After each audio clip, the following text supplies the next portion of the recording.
تازہ ترین ویڈیوز کے لیے چینل کو سبسکرائب کر کے بیل آئیکن اور آل نوٹیفیکیشن پر کلک کریں تاکہ آپ کو ملے ہر اپڈیٹ سب سے پہلے۔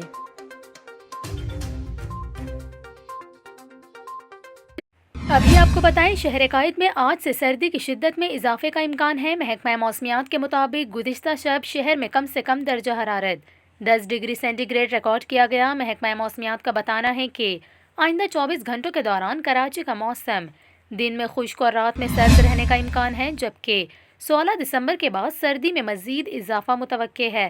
محکمہ موسمیات کے مطابق مغربی ہواؤں کا سسٹم پاکستان پر اثر انداز ہو رہا ہے، جس سے شمالی علاقوں میں بارش اور پہاڑوں پر برف باری کا امکان ہے۔ دوسری جانب آزاد کشمیر میں بارشوں اور پہاڑوں پر برف باری کے سلسلے کا آغاز ہو چکا ہے۔ کالام میں بھی برف باری نے لوگوں کا خون جما دیا ہے۔ آپ کو بتائیں گزشتہ 24 گھنٹوں کے دوران ملک کا سرد ترین مقام زیارت رہا، جہاں درجہ حرارت -10 ڈگری سینٹی گریڈ ریکارڈ کیا گیا۔